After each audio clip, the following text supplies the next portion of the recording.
nafsu zahir ketika bermaksiat, benar ya? Nafsu itu tampak dalam maksiat, tapi nafsu ada yang tersembunyi dalam taat, dan itu bertingkat-tingkat. Kalau ada orang menampakkan nafsunya, gejolak nafsunya dalam maksiat, itu wajar, karena itu nafsu, karena itu maksiat. Tapi nafsu dalam taat ini yang berbahaya. Meninggalkan hasrat dalam maksiat mudah, tapi meninggalkan hasrat dalam taat itu susah. Kalau bukan karena saya nggak jadi itu girang Pak setan. Nah, ini yang disebut nafsu yang tersembunyi, susah benernya. Ini yang dimaksud Nabi, "Walladzi la ilaha ghairuh", demi zat yang tiada yang berhak disembah selainnya, ya. "Inna ahadakum la ya'mal bi'amali ahli jannah", kamu ini ada yang beramal seperti ahli surga, guru kayak dia soleh, beramal kayak soleh, bangun masjid di mana-mana, ya, ngurusin masjid bertahun-tahun, dakwah bertahun-tahun, tapi apa masalahnya? Yasbiqu alal kitab, ada ketentuan kitab. Apa ketentuan kitab? Orang yang hanya sibuk beramal zahir, tidak beramal dengan kolbunya, dengan batinnya, yasbiqu alal kitab, ada ketentuan kitab bahwa dia su'ul khatimah. Itu maksud hadisnya. Maka ketika dia sakarat, badannya sudah lemah, lidahnya keluh, hafalannya hilang, apa yang terjadi? Keluarlah semua kotoran-kotoran yang selama ini numpuk di kolbunya. Ngomong apa yang sebutin jasa-jasanya semua. Dia hujatlah orang yang tadinya dia tahan-tahan. Dia rendahkan orang yang tadinya dia rendahkan secara hati, tapi dia nggak keluarkan. Nauzubillah min dzalik. Dalam saat yang sekejap itu, sejenak itu, sesaat itu, dia mati. Bahaya nggak Pak? Ya. Ada orang menyembunyikan nafsu syahwatnya dalam taat. Dia nggak ngaku, jujur aja sih kepada Allah kalau dia nafsunya gede. Keberkahan bagi umatku karena mereka segera bangun pagi. Jadi bangun pagi aja berkah. Muslim non muslim berkah, ditambah dia jalan ke masjid, berapa keberkahannya. Jadi ada orang ini belum Islam, tapi dia bangun subuh, diberkahi Pak, tubuhnya sehat, tapi berkahnya baru pada tahapan zahir, belum sampai kepada batin, ya. Namun jika dia bangun subuh, bahkan sebelum subuh, keberkahannya zahir dan batin. Orang-orang yang mengurangi tidurnya 1 jam, secara fisik dia lemah, kata orang, tapi secara rohani dia akan lebih kuat. Orang kalau kuat rohani, fisiknya kuat nggak? Ahli Badar 313 orang bisa mengalahkan 1000-an bahkan lebih orang-orang kafir Quraisy dan tentara-tentara yang lain. Itu kenapa? Karena kekuatan rohani. Maka kita jujur saja ke dalam diri, ya Allah, aku ini pemaksiat, aku ini banyak maksiat. Nanti Allah jawab Pak di akhirat. Allah nanya, hadis sahih ini ada di Sahih Bukhari, Kitabut Tauhid. Wahai hambaku, kamu kan yang dulu dosa ini. Jawab aja Pak. Kalau sudah biasa istighfar dari sekarang, nanti kita ngaku di sana. Iya ya Allah. Lidahnya ikut ngaku. Tapi kalau sekarang sudah biasa menolak, enggak, saya nggak maksiat Pak. Nanti di sana kita bohong, lidah kita bilang tidak, tapi tangannya bilang iya, tangannya ngomong Pak, ya, matanya ngomong iya kok kamu bohong wahai lidah. Itu gunanya istighfar setiap hari. Supaya apa? Supaya nanti kita bisa jujur di hadapan Allah. Suka orang jujur. Allah nanti nanya, kamu dulu melakukan ini, jam sekian kamu dulu maksiat begini, dulu tahun sekian kamu begini-begini. Semua Allah katakan. Kita cukup mengatakan betul ya Allah. Betul ya Allah, na'am ya Rabb, na'am ya Rabb. Apa kata Allah? Al-yawm ghafartu lak, karena kamu jujur, kamu ngaku. Dulu kamu sudah ngaku di dunia, sekarang kamu pasti juga ngaku di akhirat. Ghafartu lak, aku ampunkan bagimu. Hadis Sahih Bukhari. Maka mulai-mulai Pak, taubat. Taubat itu harus ada penyesalan. Nyesel itu ngaku, ya Allah saya begini, saya begitu. Udah begitu Pak, tiap hari.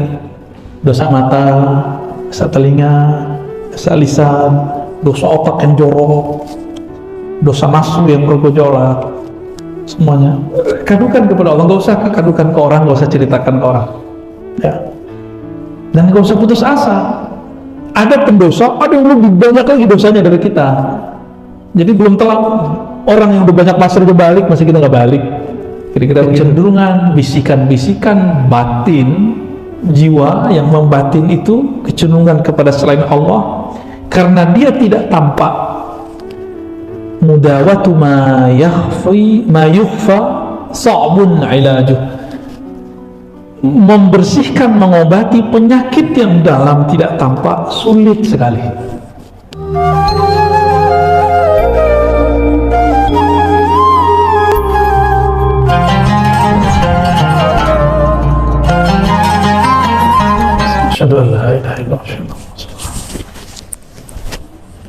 Assalamualaikum warahmatullahi wabarakatuh. Alhamdulillahilladzi sawwa anfusana fa'alhamaha fiha fujuraha wa taqwaha. Asyhadu an la ilaha illallah, asyhadu anna Muhammadan abduhu wa rasuluh. Allahumma salli wa sallim wa barik ala nabiyyina Muhammad wa ala alihi wa ashabihi ajma'in. Salatu wassalamu alaika ya sayyidana ya Rasulullah. Baik Bapak Ibu Saudara, sahabat pejuang subuh ya. Namanya di sini apa Pak? Pencinta subuh Masjid An-Ni'mah. Benar ya. Semoga dalam ridha Allah Subhanahu wa taala. Amin. Nabi mengatakan al-barakatu li ummati fi buhuriha. Saya sering mengulang-ulang hadis ini. Keberkahan bagi umatku karena mereka segera bangun pagi. Jadi bangun pagi aja berkah. Muslim non muslim berkah. Ditambah dia jalan ke masjid, berapa keberkahannya. Jadi ada orang ini belum Islam, tapi dia bangun subuh, diberkahi Pak, tubuhnya sehat. Tapi berkahnya baru pada tahapan zahir, belum sampai kepada batin ya. Namun jika dia bangun subuh, bahkan sebelum subuh, keberkahannya zahir dan batin. Orang-orang yang mengurangi tidurnya 1 jam, secara fisik dia lemah kata orang, tapi secara rohani dia akan lebih kuat.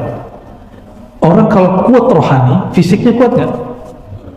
Ahli Badar 313 orang bisa mengalahkan 1000-an bahkan lebih orang-orang kafir Quraisy dan tentara-tentara yang lain. Itu kenapa? Karena kekuatan rohani. Bulan puasa 17 Ramadan perut lapar, sahur pun sedikit, namun Allah Subhanahu wa ta'ala mengirim tentaranya karena rohaninya kuat. Jadi jangan berpikir kalau kita kurang tidur tahajud kekuatan kita melemah, enggak, justru menguat ya. Maka teman-teman, sahabat-sahabat, bapak yang ini kan zaman virus akan bertambah terus, nggak ada ceritanya virus berhenti, nggak ada Pak. Ini sudah dikabarkan oleh mereka, bahkan WHO ini nggak tahu nih WHO ini pro mana kita nggak ngerti. WHO sebelum ini sudah mengabarkan akan ada 6 virus, 6. Ini baru 3, katanya yang keempat lebih parah lagi, yang kelima lebih parah lagi, yang keenam lebih parah lagi. Kalau bapak nggak punya iman di kolbu, ruhnya nggak kuat, ketakutan Pak setiap hari. Maka saya menyarankan nggak usah dengerin berita COVID, vaksin aja Pak. Saya tadinya juga nggak mau vaksin, tapi karena ya sudahlah gitu, karena kemaslahatannya lebih banyak. Jarak kita dengan kampung saya kan, saya bukan orang sini Pak, saya merantau, tapi sudah tinggal di Jakarta, Jabodetabek sekitar. Tapi keluarga kita kan masih di Sumatera. Kalau kenapa-napa harus naik pesawat harus pakai vaksin. Ya sudah. Kita ngobrol juga dengan teman-teman kedokteran, pecah mereka. Ada yang pro, ada yang tidak. Apalagi para ustadz ya. Masalahnya ustadz kan nggak dokter, ya nanyanya sama dokter. Ya. Baik, pada pagi ini insya Allah kita mengkaji hikam. Ini tiba-tiba loncat ke hikam 155 ini. Ya, kok bisa ya? Sebelumnya mari kita baca surah Al-Fatihah, surah yang Nabi jemput di arasnya Allah, membuka kalbu rohani kita. Semoga pengarang kitab ini juga diberkahi yang mewakafkan masjid ini diberkahi, yang berjuang di sini diberkahi, jamaahnya diberkahi. Al-Fatihah. A'udzubillahi minasyaitonir rajim. Bismillahirrahmanirrahim. Iyyaka na'budu wa iyyaka nasta'in. Shiratal ladzina an'amta 'alaihim. Allahumma shalli ala Nabi Muhammad. Hikmah yang akan kita baca, hikmah 155. Hazzun nafsi. Jadi Ibnu Athaillah mengatakan hazzun nafsi fil ma'siyati zahirun jali. Kecenderungan diri, jiwa, nafs fil ma'siyati, dalam bermaksiat, zahirun jali, zahir dan jelas. Benar Pak ya? Bapak kan sudah seumur ayahnya dia nih.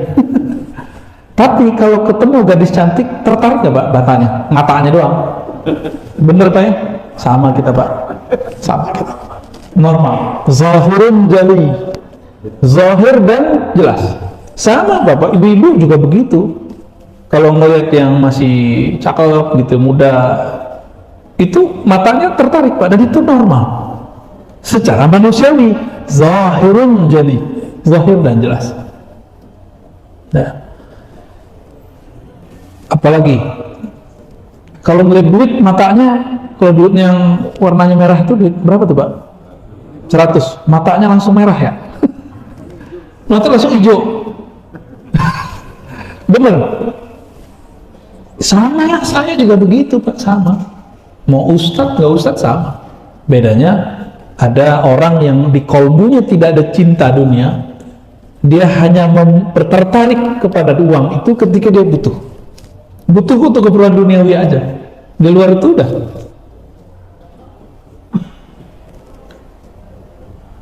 biasa ya. Apalagi maksiat yang jelas. Ini sebut aja nih. Kalau ada seliuran di handphone kita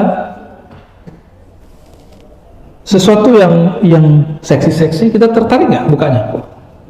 Walaupun kopiahnya putih-putih gini Pak, dalamnya hitam juga itu. Sama semua. Bapak jangan kira nafsu saya lebih lemah dari Bapak, nafsu saya lebih besar. Kayaknya saya lebih muda. Terus apa lagi?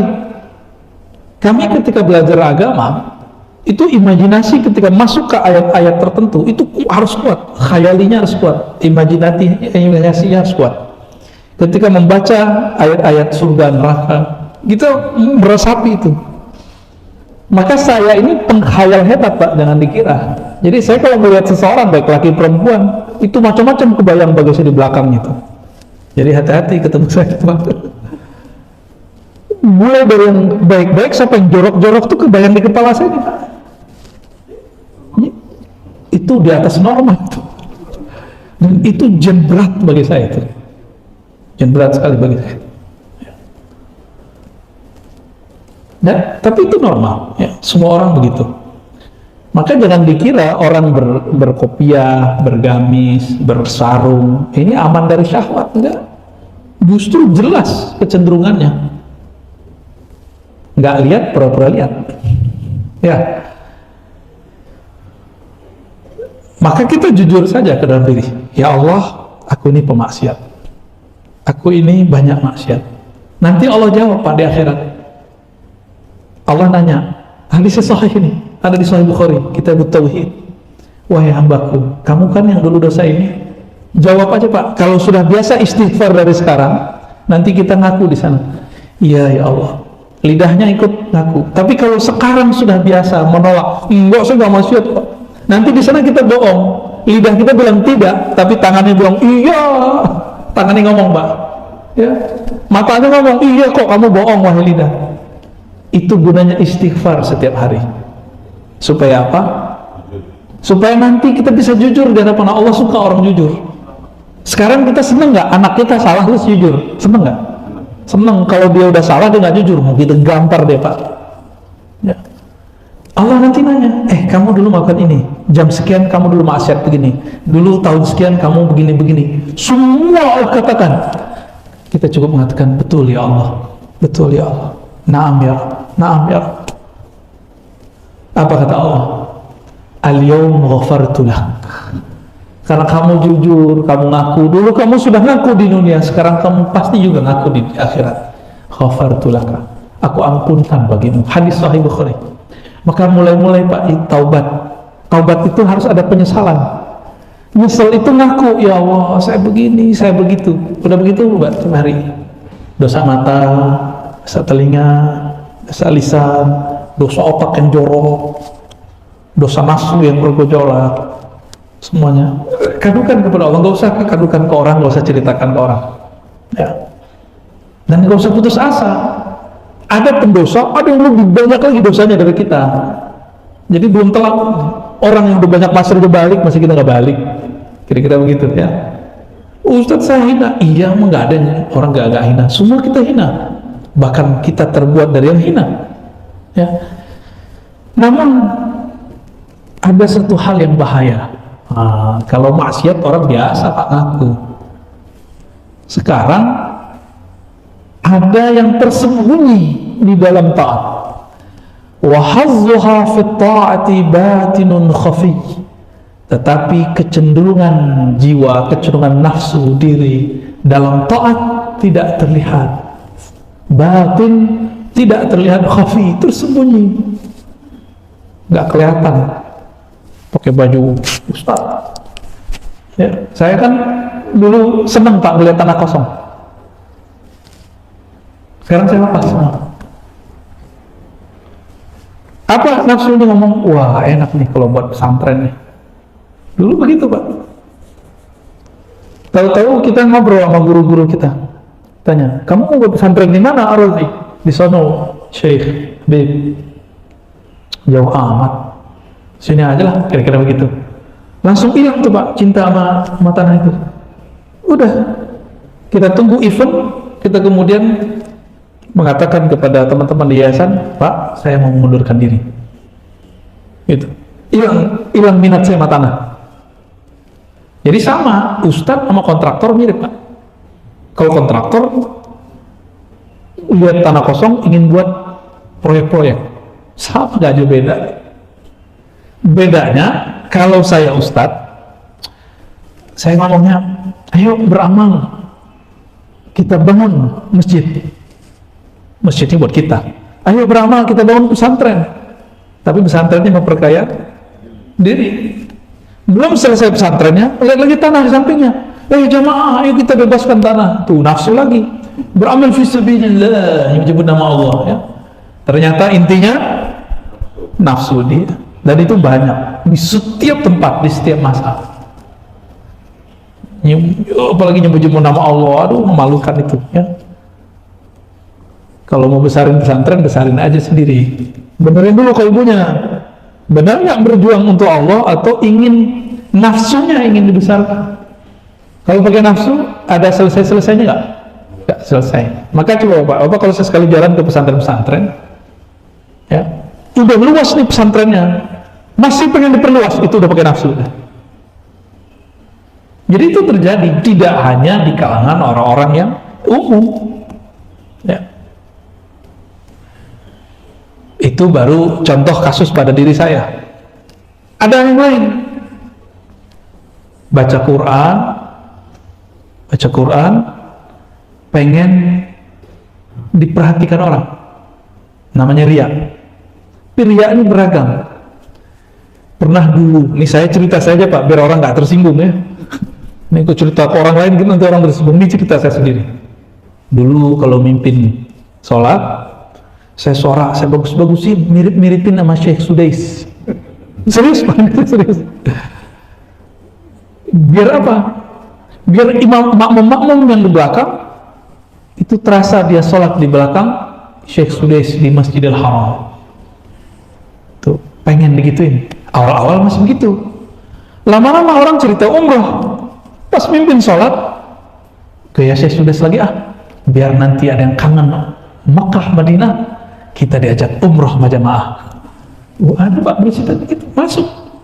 Lagi sholat nih. Berarti lagi sholat pun kita nggak aman dari godaan syaitan. Suara dibagus-bagusin, tapi inti di dalamnya apa? supaya ya. Itu saya loh Pak ya, saya nggak tahu kalau Bapak. Sama. Ada yang agak alusan dikit, ini agak maju. Baca surat Al-Waqiah supaya rezeki lancar. Gimana? Banyak begitu? Rata-rata begitu. Berarti baca Waqiahnya bukan karena diperintah Allah. Baca surah Waqiahnya bukan karena ingin mendekat kepada yang maha kaya, tapi kita pengen kaya. Nafsu nggak tuh? Tersembunyi nggak? Tersembunyi. Gimana cara benerin itu?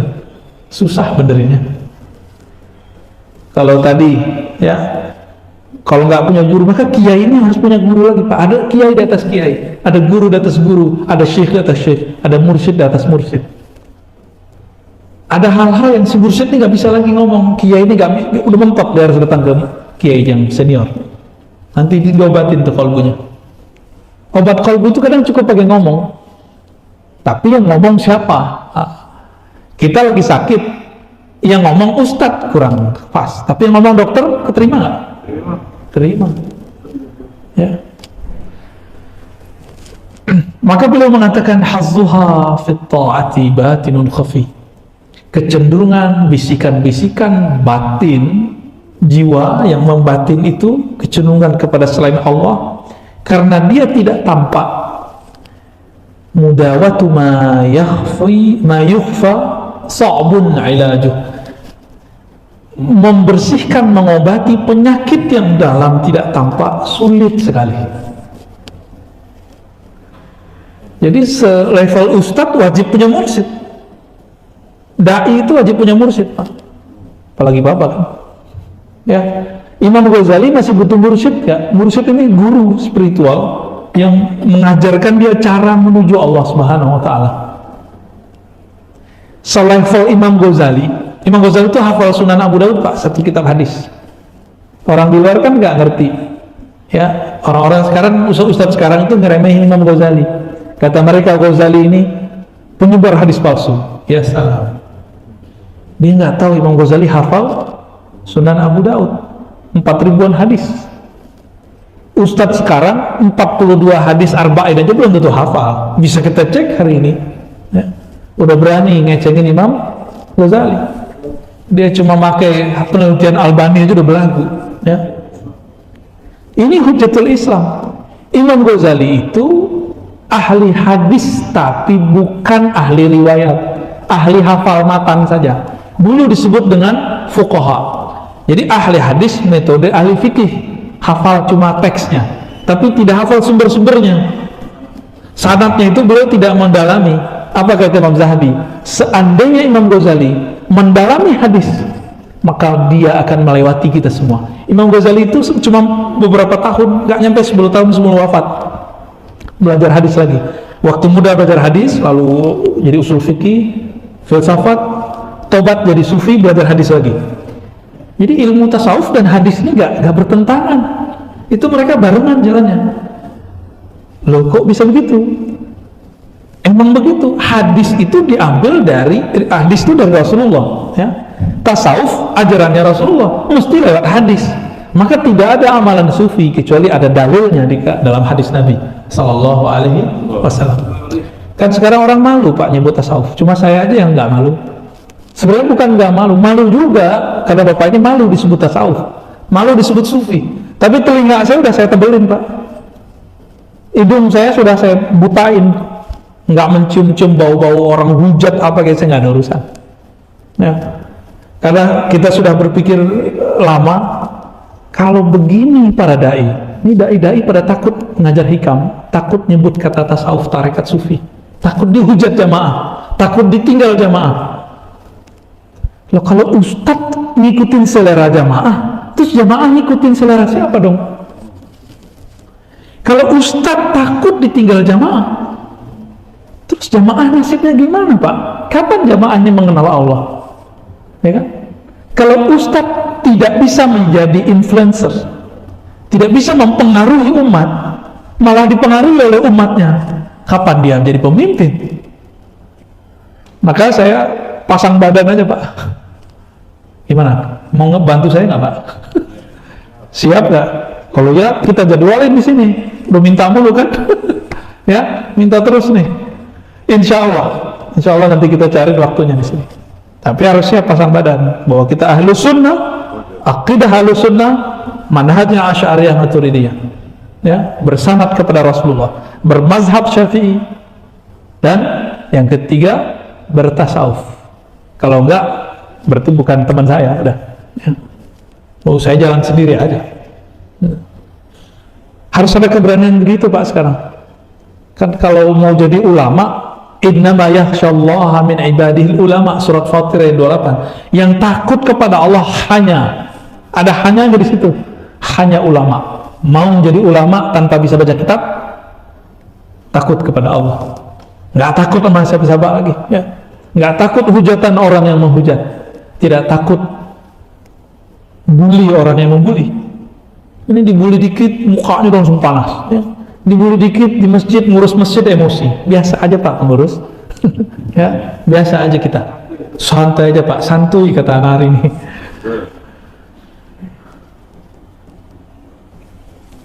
Kita sudah baca tadi satu kalimat. Jadi kalau kita ulang dari depan, nafsu zahir ketika bermaksiat. Benar ya? Nafsu itu tampak dalam maksiat. Tapi nafsu ada yang tersembunyi dalam taat. Dan itu bertingkat-tingkat. Kalau ada orang menampakkan nafsunya, gejolak nafsunya dalam maksiat, itu wajar. Karena itu nafsu. Karena itu maksiat. Tapi nafsu dalam taat ini yang berbahaya. Para sufi, mursyid, syekh, pemimpin suatu tarekat, nafsunya ada Pak. Nafsunya apa?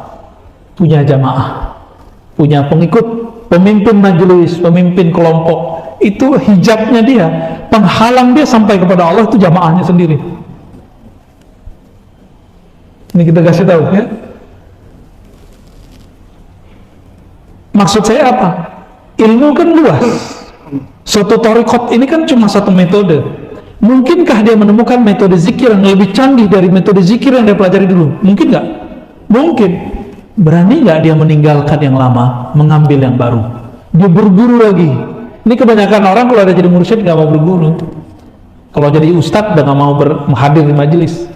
Maunya didengerin terus, nggak mau dengerin orang. Bener. Jadi penyakit kami para dai, para guru, menceramai orang suka, tapi nggak suka diceramain orang. Maka kadang beberapa guru-guru itu, beberapa wali-wali malah di zaman sahabat seperti Umar ini kan didengar terus, tapi di rumah dia nggak bisa ngomong Pak. Istri yang ceramain terus, gurunya para wali kali ya, nyeramahin wali itu istrinya ya. Bisa begitu? Iya bisa begitu. Maka di Quran surat At-Taghabun dikatakan, wahai orang beriman, ya ayyuhallazina amanu inna min azwajikum wa auladikum aduwwan lakum fahdharuhum. Wahai orang beriman, sesungguhnya sebagian dari pasanganmu itu dan anak-anakmu itu jadi adu. Apa arti adu? Musuh. Musuh bukan untuk ditonjok di situ. Musuh di situ yang bikin kita konflik. Benar nggak Bapak konflik? Yang sudah nikah di atas 30 tahun, Bapak udah 30 tahun? Udah. Masih konflik nggak sama istri Pak? Masih. Biasa itu Pak. Ya, semoga jadi wali Allah Pak ya. Amin. Umar itu dikata-kata istrinya Pak. Ya kalau bahasa kita emang begini ya Amirul Mukminin ya, kira-kira gitu Pak. Ya dibiarin aja. Ketika ditanya seseorang apa jawabannya? Wajar, istriku sudah berkhidmah ngurus anakku, berkhidmah untuk rumahku dan segala macam disebutkan. Jadi istri itu dia tidak anggap istrinya nganggur. Ini filosofi Umar. Sibuk ngurusin, ya. Tapi kalau sekarang istri-istri enak Pak ya, ada pembantu ya. Enak, alhamdulillah.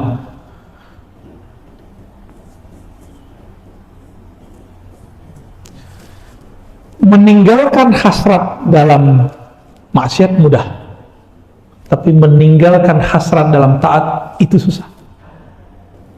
Bapak sholat, nafsu banget nggak saf pertama nih, pakai nafsu nggak? Pakai nafsu Pak, sebagian saya lihat ini, mohon maaf ya, bukan jadi juri. Energi kolbu itu kan terasa sama kita. Ada yang kalau ke saf pertama itu pakai nafsu,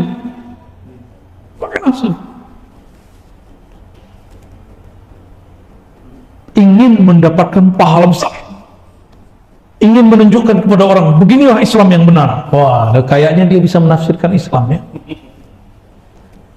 Jadi orang-orang dia menganggap dirinya agen Islam. Nah, orang kalau begini, jika ada orang mengkritisi dia akan menganggap ente mengkritisi Islam, padahal yang dikritisi dia. Nafsu dalam taat ini bisa berbentuk dalam pendalilan. Saya baca dalil nih, lalu saya pahami, lalu kita jelaskan. Ketika saya menjelaskan, ada perasaan merasa benar,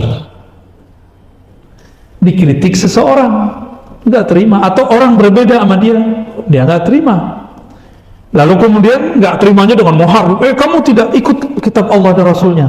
Nah, ini orang sudah mencoba mensabotase kitabullah. Bedakan ayat dengan pemahaman terhadap ayat ya, yang sering kita sudah sebut banyak hal ya. Pemahaman terhadap ayat bukanlah ayat. Bisa diulangi? Pemahaman terhadap ayat bukanlah ayat. Pemahaman terhadap hadis bukanlah hadis. Maka kalau dikritisi pemahamannya jangan marah. Berbeda faham pemahamannya jangan marah. Ya.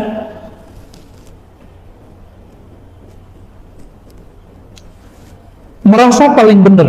Nah, ini paling berat nih dalam beragama. Ini musibah umat hari ini. Merasa paling benar. Orang merasa benar itu karena dia taat kan? Karena dia taat. Nah, ini harus diobati Pak. Sama aja semua kelompok. Mau kelompok yang ngaku aswaja, mau kelompok yang ngaku salafi, musibahnya sama. Merasa paling benar. Ya. Kita pasti meyakini yang kita amalkan ini benar, tapi jangan merasa paling benar. Bisa memahami itu ya? Saya mengulang-ulang ini. Imam Malik itu ditawarkan oleh khalifah untuk menjadikan kitab-kitab dia menjadi kitab hukum resmi kerajaan atau khilafah Abbasiyah. Apa kata Imam Malik? Wahai Tuan Khalifah, di luar kota Madinah banyak sahabat-sahabat tersebar dan mereka mempunyai murid lalu pelanjut. Pemikiran mereka, riwayat mereka berbeda dengan yang saya riwayatkan. Maka tolong jangan dipakai. Berarti Imam Malik meyakini dia benar, tapi di luar juga ada yang benar. Maka kebenaran ini bisa banyak. Ini disebut kebenaran shawab. Maka kita sering mengatakan wallahu a'lam bis shawab. Disebut kalau di belajar usul fikih kebenaran ijtihad. Apa arti ijtihad? Kesungguhan seorang alim memahami sesuatu sehingga mendapatkan sesuatu makna. Makna ini disebut dengan ijtihad. Bisa salah nggak? Sekarang mereka belum ijtihad, baru baca terjemahan udah ngerasa benar. Ada di surat sekian, ayat sekian. Orang begitu gampang dibantah Pak. Gampang sekali dibantah. Dia cuma nyebutin nomor. Kita tanya, bacain dong ayatnya. Kalau Bapak bisa bahasa Arab ya, bacain dong ayatnya, terus bacain ayatnya. Kalau di kelembungan tuh buka. Kita tanya, maksud kamu apa ayat ini? Dia sebutkanlah maknanya. Kita tanya balik, coba kamu pretelin satu lafaz per lafaz. Ya, terjemahin aja Pak itu. Kalau kamu sudah bisa menerjemahkan ayat ini, baru bisa mengatakan makna ayat ini begini. Kalau enggak, itu baru terjemahan. Terjemahan bisa salah enggak? Bisa salah Pak, walaupun yang menerjemahin orang pintar. Emang dia nabi kan bukan? Bisa salah, sangat-sangat bisa salah. Ya, musibah merasa benar ini bahaya teman-teman sekarang ya. Baik. Yang biasa di kalangan kita setiap hari adalah nafsu yang tersembunyi dalam taat ya. Nafsu yang tersembunyi dalam taat. Maka riya dibagi dua Pak. Ada riya senang dipuji, itu riyanya standar, suara dibagusin, apalagi Kalau sujud tuh dibagus-bagusin ya, bacaannya wah udah bener bagus nggak sujud lama, tapi terbesit di hati biar kelihatan saya ini sujudnya lama. Kalau bapak terbesit itu baca langsung auzubillah walaupun di dalam sujud, auzubillah aku berlindung kepada Allah, lanjutkan zikirnya, zikir bacaannya. Ada yang ketika terbesit begitu, jangan lama-lama cepet-cepet aja biar nggak disebut khusyuk, berarti orang ini terjebak kepada riya yang kedua. Apa riya yang kedua? Takut dicaci. Takut apa? Dicaci. Ini yang paling berat, Pak. Seseorang nanya ke saya, "Tat, ente kenapa ngajar risalah Kusyairiyah? Kenapa ngajar hikam? Kenapa ngajar tasawuf? Gak takut dihujat salafi?" Ada yang nanya gitu ke saya, Pak. Ustadz juga, kiai juga. Bukan satu, dua, banyak orang nanya. Kira-kira Bapak kalau ditanya gitu gimana jawabnya? Nggak takut dicaci maki? Biarin aja. Saya cuma jawab, Ustadz, kalau bukan kita siapa lagi? Kalau Ustadz nggak mau, Ustadz Ono nggak mau, terus siapa yang buka ilmu ini? Kita sembunyiin aja namanya, pakai nama Tazkiyatun Nafs. Tazkiyatun Nafs itu hanya satu bab dari tasawuf, saya bilang gitu. Tazkiyatun Nafs aja Ustaz. Tazkiyatun Nafs itu siapa yang buat istilah? Ulama tasawuf. Kenapa nggak dikembalikan ke istilah aslinya? Ya kan? Kita aja yang malu. Kita yang kemudian merasa tidak pede gitu. Jadi Bapak ini ketika malu dicaci maki, malu dibully, takut dibully, lalu kemudian ngalah, ya, meninggalkan itu, berarti pengen apa? Pengen dipuji sebenarnya. Karena takut disebut zindik, pengennya disebut apa berarti? Takut disebut zindik mengkaji tasawuf, berarti pengen disebut akidahnya nazifah, akidahnya aqidatus salafus salih, pengen disebut begitu toh. Itu riya nggak? Riya. Afwan Ustaz, antum berjenggot kan? Pernah nggak terbersit supaya disebut Ustaz? Dulu tuh, jujur deh Pak, saya suka orang jujur. Sama Ustaz kita.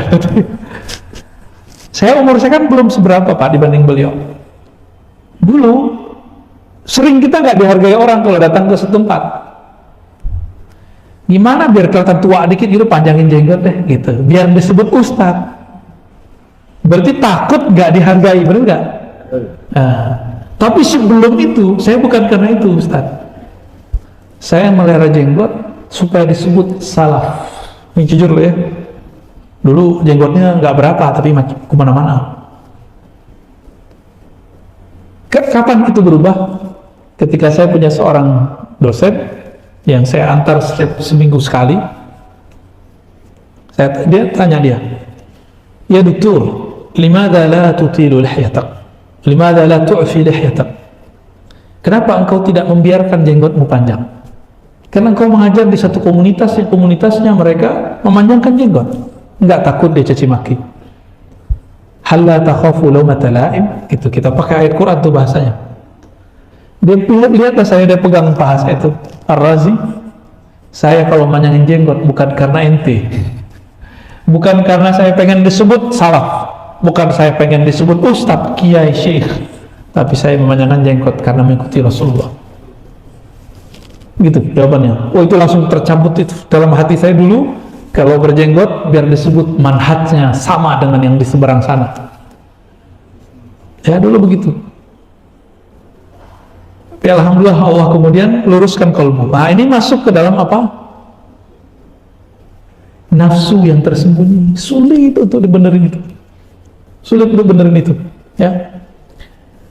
Ustadz nih pegang tasbih, malu biar nggak disebut ahli bid'ah. Berarti pengen disebut ahlus sunnah. Riya nggak? Riya juga. Jadi orang-orang kebanyakan terjebak di situ Pak. Walaupun zahirnya beramal dengan sunnah, fikih, tasawuf, zahirnya bertarikat bahkan, tapi terjebak pada riya yang dalam, yang tersembunyi. Kebayang ya? Nah gimana cara bersihinnya? Ini yang berat. Nggak mungkin diobral, Pak. Saya datang begini kan dakwah namanya, ya, dicampur taklim karena ada kitabnya. Untuk mengobati kolbu nggak cukup dengan dakwah dan taklim, ada namanya ilaj atau takwin, pembentukan jiwa, dan itu harus jalur thariqah. Ada metode, thariqah itu artinya metode, ada metodologisnya, ada caranya. Zikirnya ada, zikirnya bukan zikir zahir lagi, zikirnya sudah masuk ke alam rohani. Dia akan bisa seperti seorang dokter ahli bedah, dia membedah, dia bedah di dalam, nanti dia bersihin. Itu bisa. Cuma itu tidak bisa kita bagikan secara umum, ya. Imam Ghazali 10 tahun dia bersihin kalbunya. Di mana dia tinggal? Dia tinggal di menara. Ujian paling berat dia apa? Ketika kitab yang dia pakai diajarkan di masjid tempat dia berkhalwat. Kayak bapak sekarang nih, ada Ibnu Athaillah, bapak nih Ibnu Athaillah misalnya gitu. Saya ngajar kitab Ibnu Athaillah, tapi saya nggak ngerti siapa yang ngarang. Itu ujian paling berat. Kitabku diajarkan gitu, merasanya tuh girang. Tapi kalau mau girang, ini ilmu dariku atau dari Allah? Kalau ada ilmu kita dapatkan, itu dari kita atau dari Allah? Ya, lebih mulia ilmu atau harta? Oke, kalau bapak bagi-bagi harta, oke, itu lebih mulia nggak dari bagi ilmu? Mana yang lebih tinggi? Maka tolong, walaupun bapak ngasih kita honor, jangan hargai kami dengan honor itu. Ya, saya tersinggung, Pak. Ya, ini ngajinya bertahun-tahun, nggak bisa dibeli ini. Rasa pemahaman yang kita dapat itu nggak bisa dibeli. Maka kita nggak berani juga pasang tarif, nggak berani kita pasang tarif. Tapi di luar sana ada ustadz berani pasang tarif, ya nggak? Kena pandemi, habis mereka udah. Dan saya masih ingat, ketika ojol disantuni, itu para ustadz-ustadz yang dulu bertarif itu pada demo ke umat, buat komunitas peduli ustadz.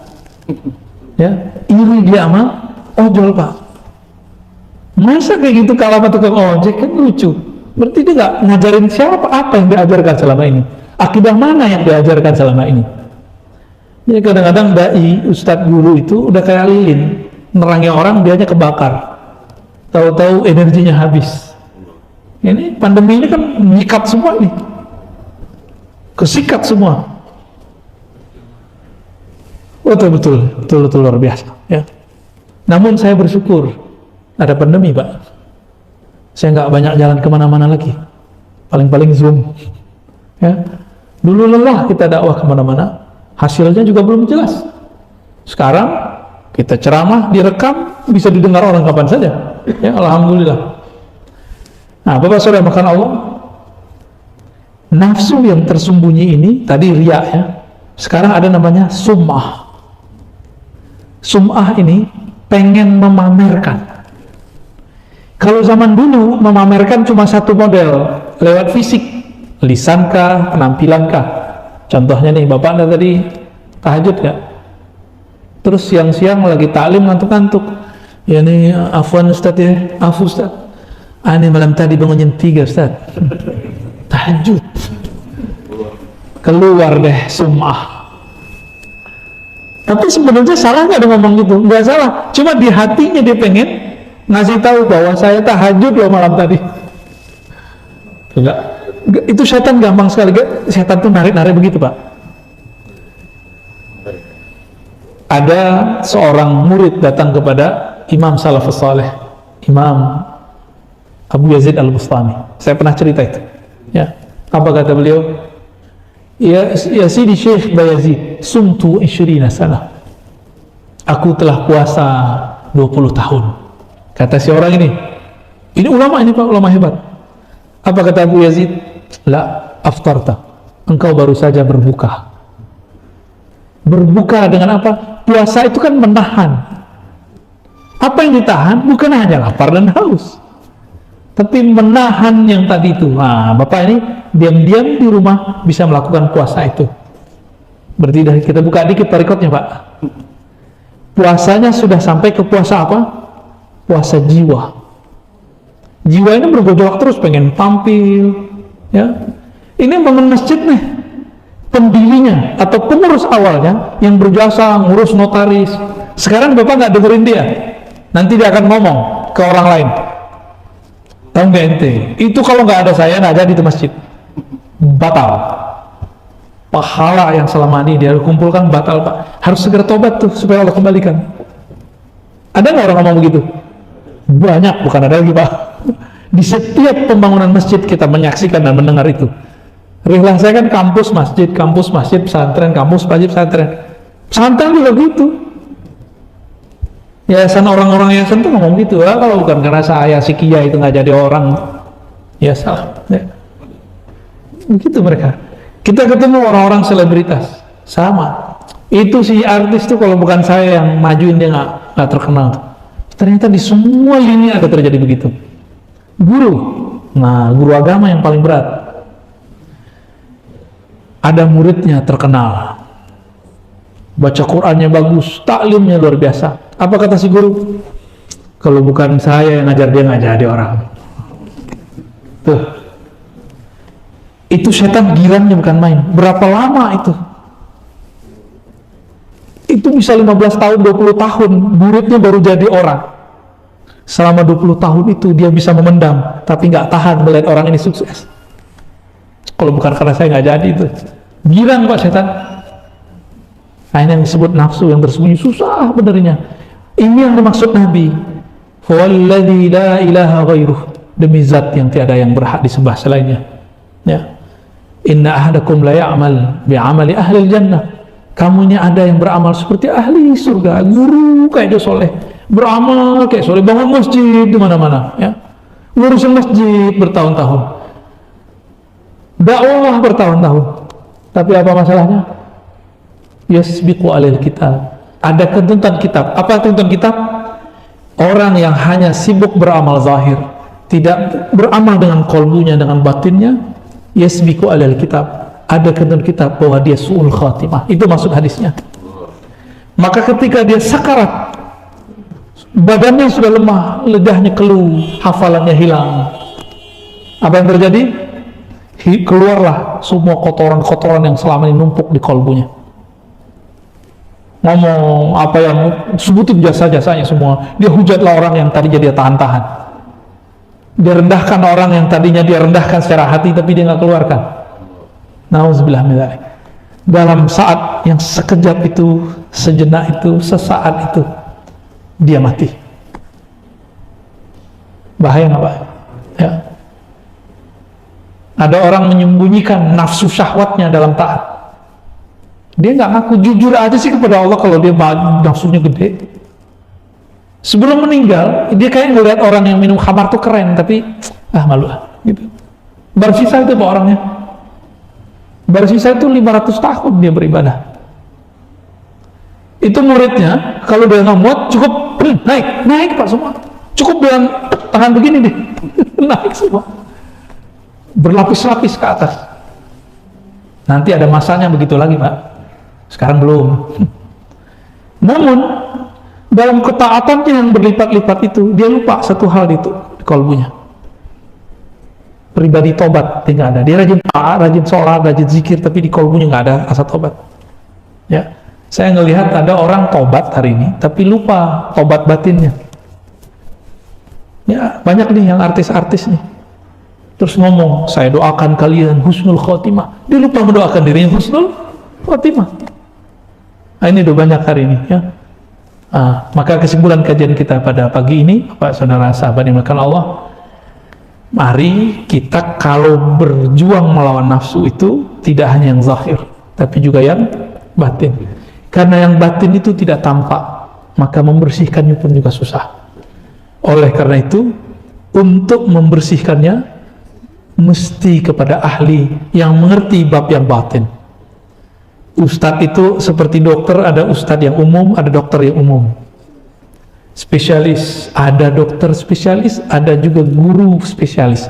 Guru yang dengan izin Allah, Allah izinkan kalamnya, kata-katanya, sikapnya menyembuhkan penyakit dalam kalbu. Temuilah guru-guru seperti itu, hukumnya wajib, bukan sunnah. Hukumnya wajib. Kenapa? Itu taruhan kita. Hidup husnul khatimah atau su'ul khatimah. Itu. Baik ujungnya atau tidak baik ujungnya. Jadi orang-orang yang belum tersentuh lama Allah di kolbunya ini belum bergetar, saya nggak jamin Pak di akhirat nanti dia gimana. Mati aja dia susah. Ya. Tapi kalau sekali nama Allah bergetar masuk ke dalam kolbu, selama-lamanya dia tidak akan pernah lupa. Nanti rasa getaran itu akan dia bawa saat dia berpulang kepada Allah Subhanahu wa taala. Jadi sholat itu jangan hanya fisik Pak, tapi batin kita. Karena batin inilah yang pulang. Ruh itu yang berpulang. Mulailah ibadah dengan ruh. Mulai ibadah dengan kolbu. Jangan hanya sibuk di fisik. Kalau ibadah fisik capek, antum akan kecapean terus. Ya. Seumuran Bapak nggak usah ngapal banyak-banyak lagi. Isinya yang dipahami. Tapi yang masih muda-muda ayo ngapal. Kita ngapalan terus. Ya. Baik, kira-kira itu cukup? Mau ditanya jawab? Ayo, ayo. Ini bukan sum'ah Pak, tapi tahadus bin ni'mah, menceritakan nikmat. Selama pandemi, saya dapat ilmu baru, bisa melek semalaman penuh. Makanya kalau dibilang baliklah sebelum pandemi, saya nggak mau, karena ilmu baru ini mahal sekali. Kita kira kita bakal lemes, ternyata enggak. Ini tahadus bin ni'mah, ya, menceritakan nikmat Allah Subhanahu wa taala. Tadi jam 11:30 kita mulai ngaji ya, sampai jam 3 ngobrol tentang Allah Rasulullah sampai jam 4 langsung ke sini. Alhamdulillah nggak lemes tuh Pak. Malu Bapak yang ngantuk-ngantuk kan, udah tidur lagi. Ya, fadal. Cukup. Maaf, kita ini di masjid ini terbiasa dengan zikir setiap malam Jumat. Salah satu yang saya ambil hikmahnya, saya pernah bilang, jadi imanakum, perbarui imanmu dengan kalimat la ilaha illallah. Apalagi saya bersyukur di saat pandemi ini kita tidak bertakziah ke rumah orang yang berduka, tapi kita sediakan tempat di sini untuk takziah seperti tahlilan itu malam 1, 2, 3, semalam juga ada yang malam 40. Kita senang membantu saudara-saudara kita yang memang pengen bertahlilan, tapi ada 2 jamaah nggak ada dasarnya. Tapi kita biarkan, saya bukan anggap berlalu seperti itu, hanya tujuannya menghibur Ustaz, seperti itu. Mohon tanggapannya tentang tahlilan ini dalam malam 1, malam 2, malam 3, 7, dan juga zikiran yang kita lakukan setiap malam Jumat. Terima kasih. Yasinan. Baca Yasin? Ya. Kalau Yasinan, mungkin asinan kali ya, memang nggak ada di zaman Nabi. Tapi kalau Yasin ada di zaman Nabi. Yasin itu Quran nggak Pak? Ada perintah, utlu ma uhiya ilaik, bacalah yang diwahyukan kepada engkau. Yasin Quran nggak? Salah nggak kita baca Yasin? Oh nanti dijawab. Oh cara seperti ini tidak ada di zaman Nabi. Emang yakin dia nggak ada di zaman Nabi? Ya. Ayatnya kan jelas ya. Yatluna ayatihi haqqa tilawati. Surah Al-Baqarah itu. Mereka, kalimatnya mereka membaca ayatnya sebenar-benar membacanya. Kalimatnya pakai mereka, jamaah. Lalu di hadis Imam Muslim dikatakan ma min qaumin yajtami' fi majlisin, ya, atau fi maq'adin, tidaklah satu kaum duduk di satu majlis. Ngapain mereka?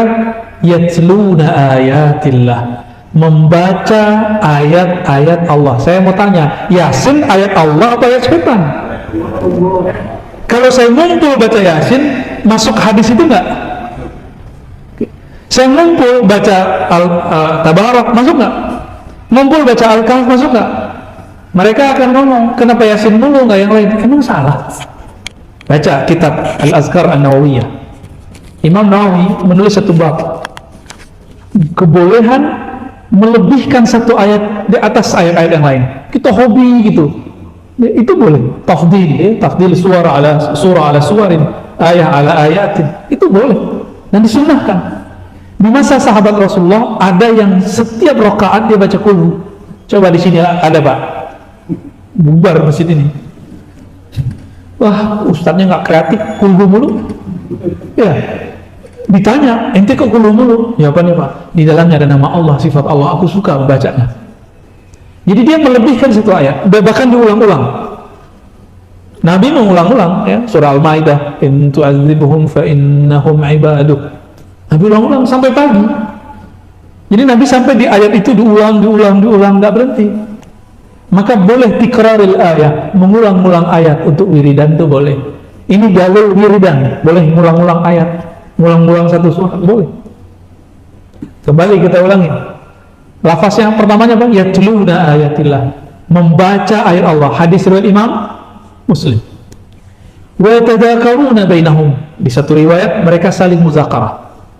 Tapi di versi riwayat kedua, masih riwayat Imam Muslim dan imam-imam yang lain, bukan yatluna ayatillah, yadhkurunallah, mereka mengingat Allah.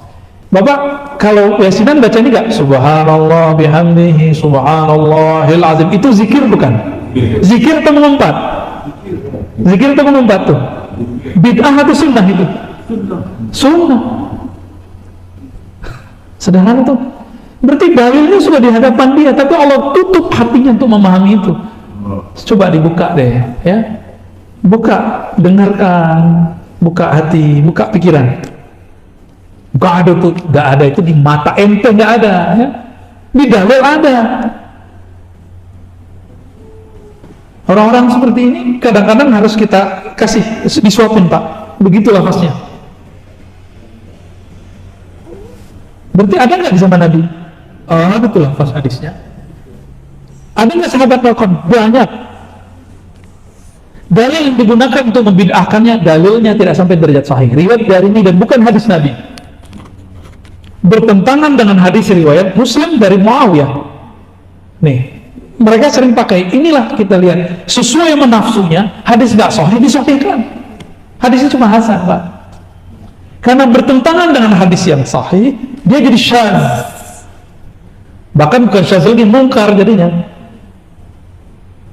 Kita sebutkan dulu riwayat yang sahihnya. Satu kali Nabi SAW, ini Muawiyah cerita, masuk ke masjid. Nabi nggak pernah ngajarin mereka. Di masjid ada orang mau baca Subhanallah bihamdi alhamdulillah, begitu mereka berzikir tuh, bareng-bareng mereka zikir. Ketika masuk masjid, Nabi waktu di rumah dapat wahyu, dapat kabar dari langit. Nabi masuk masjid, Nabi tanya, untuk apa kalian berkumpul? Lalu mereka menjawab, kami berkumpul memuji Allah atas nikmat Islam, nikmat hidayah yang diberikan kepada kami, wahai Rasulullah. Itu kata siapa? Para sahabat. Disuruh Nabi nggak mereka? Enggak, mereka inisiatif sendiri. Inilah cikal bakal yasinan, zikiran, thariqat ini, Pak. Ya. Ada dalilnya tuh? Sahih Muslim. Dia nggak paham. Ya. Namanya udah ada belum? Di situ nggak ada namanya. Isinya orang thariqat ngapain? Isinya orang yasinan ini sama persis, nggak jauh beda. Terus karena ditanya lagi, mereka mulai ketakutan. Ditanya yang ketiga kali, mereka kemudian tambah takut disalahkan Nabi dan bid'ah. Apa kata Nabi? Wahai sahabatku, aku bertanya begini bukanlah tuhmah, menuduh kalian. Aku bertanya begini karena ja'ani Jibril, datang kepadaku Jibril, malaikat paling mulia di langit, mengabarkan kepadaku, innallaha yubahi bikumul malaika, hai orang-orang yang berkumpul berzikir menyebut nama Allah, Allah berbangga menyebut nama kalian di langit sana. Lanjutkan itu, Pak, ya. Hadis sahih dari Imam Muslim. Adapun yang dipakai untuk membid'ahkan zikir berjamaah dan memimpin zikir, itu riwayat Imam Darimi, temannya Bukhari, tapi tidak sampai derajat sahih. Sunan Darimi, pernah belajar nggak? Nggak pernah belajar ya? Baru dengar ya? Darimi, bukan Udaromi, Pak. Itu orang Padang. Darimi. Sunan Darimi satu jilid. Di situ disebutkan bahwa ketika Abu Musa al-Ash'ari bersama dengan sahabat Ibnu Mas'ud dan lain-lain masuk ke masjid, ada orang mimpin zikir. Qulu subhanallah, subhanallah, kayak khatamannya orang tarekat. Alhamdulillah, alhamdulillah, gitu ya. Lalu dibantah oleh Ibnu Mas'ud. Apa kata beliau? Apa yang kalian lakukan ini? Jawaban orang yang hadir, kami bertasbih menyebut nama Allah. Ditegurlah oleh Ibnu Mas'ud, Abu Musa al-Ash'ari, betapa banyak amal yang baik, la yusibah, betapa banyak orang pengen kebaikan tapi la yanala, la yusibah, dia tidak mendapatkannya. Lalu orang-orang ini di masa depan menjadi khawarij. Itu dilihat hadisnya. Gak mungkin dong, bapak ini jadi khawarij pak, jadi teroris. Orang-orang kayak gini kan jadi teroris. Gak mungkin ya. Hadis ini kita cek riwayatnya. Saya cek, oh sampai derajat hasan, tidak sampai derajat sahih. Ya, beberapa ulama mendhaifkan, saya tidak sampai, saya sampai hasan. Hadis ini bertentangan nggak dengan hadis pertama? Bertentangan ya. Yang pertama menganjurkan, membiarkan, ya nggak? Yang kedua membatalkan, melarang. Yang pertama Nabi, yang kedua sahabi. Lebih kuat mana sahabat dan Nabi? Tapi saya mau nanya, mungkinkah sahabat bertentangan sama Nabi? Nggak mungkin, berarti ada permasalahan di riwayat ini, riwayat kedua. Jika ada hadis sahih bertentangan dengan hadis yang lebih sahih, disebut hadis ini syadz, aneh. Yang ini disebut mahfuz, terjaga. Ini nggak sampai derajat sahih, cuma hasan, bagus. Bertentangan dengan riwayat yang lebih hasan, dia sahih. Maka ini bisa kalau disebut syadz atau disebut munkar. Jadi jangan lagi lah pakai riwayat begitu ya, lagu lama itu. Mau pakai riwayat tapi riwayatnya nggak sahih.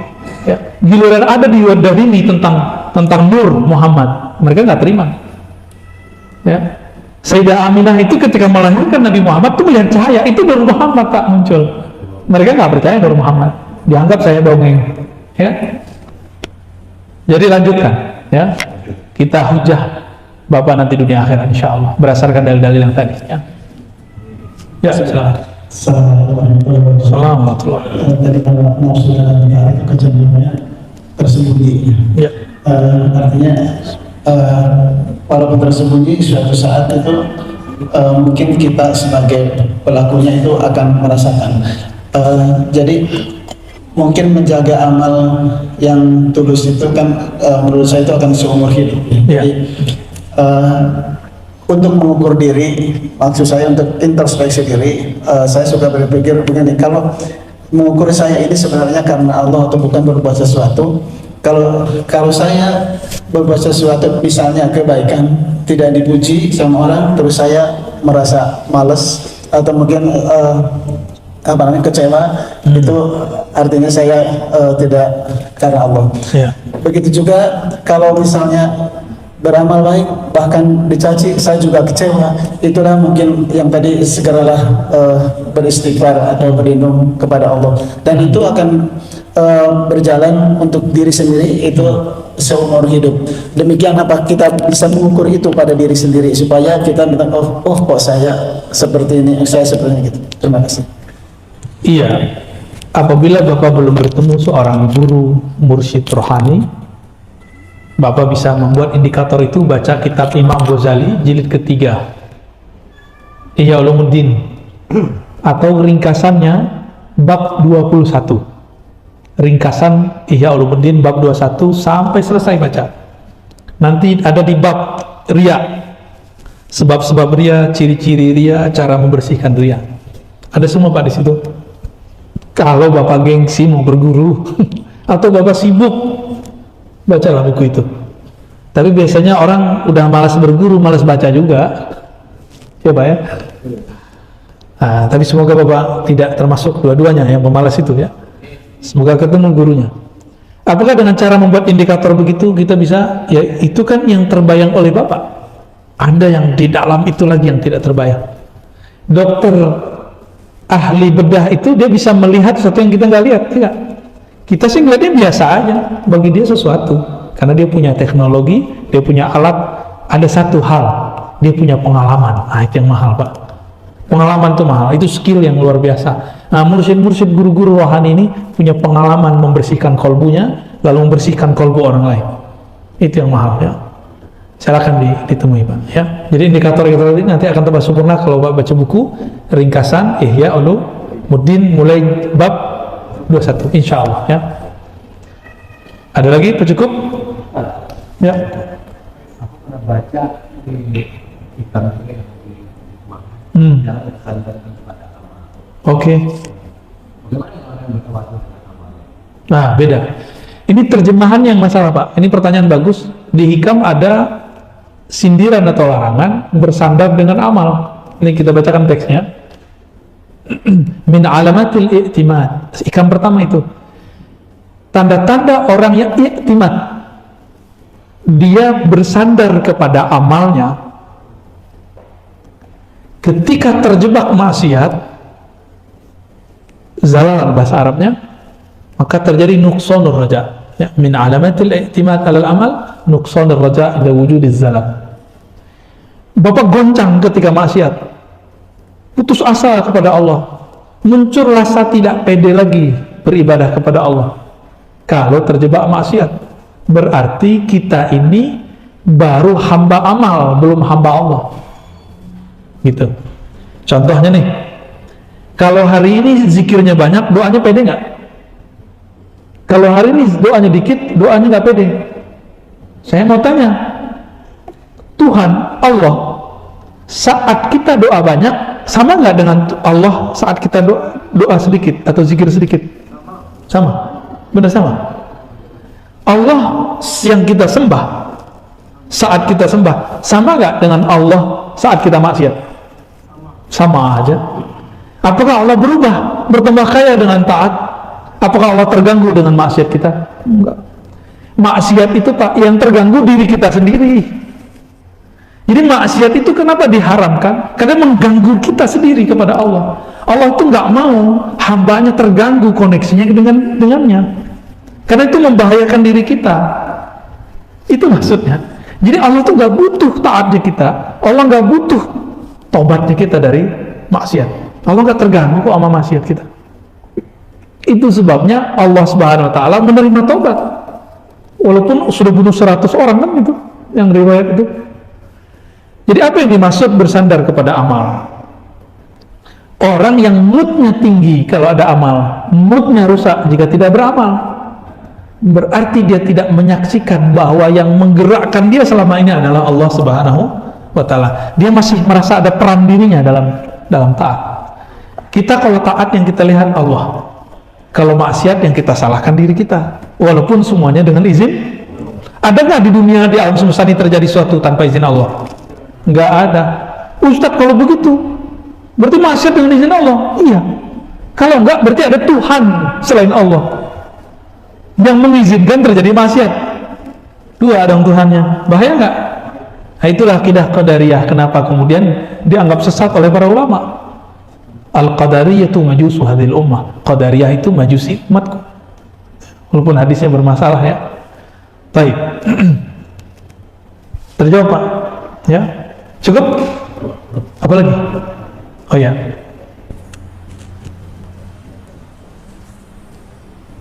Pertanyaan terakhir dari Pak Firman. Mohon izin bertanya guru, apakah kita memilih guru itu salah atau berdosa karena kita punya kecenderungan terhadap guru yang kita cintai? Terima kasih. Senang, bagus. Kecenderungan kepada guru akan membuat seorang murid gampang menerima apapun kata-kata guru. Jadi ada metode menghafal tanpa menghafal Pak. Ini saya sudah amalkan, lakukan dan bertahun-tahun. Apa itu? Mencintai guru. Bukan cinta nafsu ya, cinta batin, cinta ruh. Saya dulu kalau belajar bahasa Arab itu susah atau mudah Pak? Susah. Tapi bagi saya kok mudah. Karena saya cinta sama guru saya. Jadi cukup ingat wajahnya, semua kosakata yang sulit itu muncul semua. Cukup ingat cara dia mengajar, semua gramatikal bahasa Arab saya ingat. Maka nggak ada ayat di Quran kecuali kita bisa mengikrotnya Pak. Dulu, sekarang masih ingat apa enggak? Insya Allah masih ingat saya. Waktu itu saya masih ingat persis kalimat-kalimatnya. Bagaimana cara menjelaskan gramatikal ini, bagian ini. Dulu kita betul-betul terasa. Ya. Cuma dengan tambahnya umur, hafalan itu berkurang. Cinta sih tidak berkurang ya. Jadi apakah salah kalau cenderung kepada guru? Tidak, itu bagus. Teruskan itu. Kirimkan doa kepadanya. Jika dia masih hidup, kirimkan hadiah untuknya. Ya, hadiah tanda cinta. Tahadu tahabu, saling memberi hadiahlah kalian. Kalian akan saling mencintai. Kalau sudah cinta, itu teringat. Dan ingatan ruh ini hebat. Sekali dia ingat, di sana ingat. Bapak sering-sering aja kirimin Fatihah ke saya, biar saya mau datang lagi. Baik, cukup ya. Semoga kajian ini diridhai Allah Subhanahu wa taala. Gerakan kita dibersamai oleh Allah Subhanahu wa taala. Allah mansurna, wansur man nasarana, wansur man nasara dinak. Ya Allah, bantu kami. Bantulah kami dalam membantu agamamu. Amin. Allahumma inna ala dzikrik. Ya Allah, namamu sangat berat. Bantu kami menyebut namamu. Ya Rabb, ya Zahir, ya Batin. Di dalam kalbu kami, dalam diri kami ada maksiat yang tersembunyi. Wahai yang maha zahir, obati ya Allah, obati penyakit kalbu kami, obati nafsu tersembunyi kami, obati ego sombong yang terdalam dalam jiwa kami. Ampunkan kami dalam keadaan nyata, ampunkan kami dalam keadaan tidak nyata. Rabbana atina fid dunya hasanah wa fil akhirati hasanah wa qina adzabannar. Wa sallallahu ala nabiyina Muhammad walhamdulillahi rabbil alamin. Assalamualaikum warahmatullahi wabarakatuh.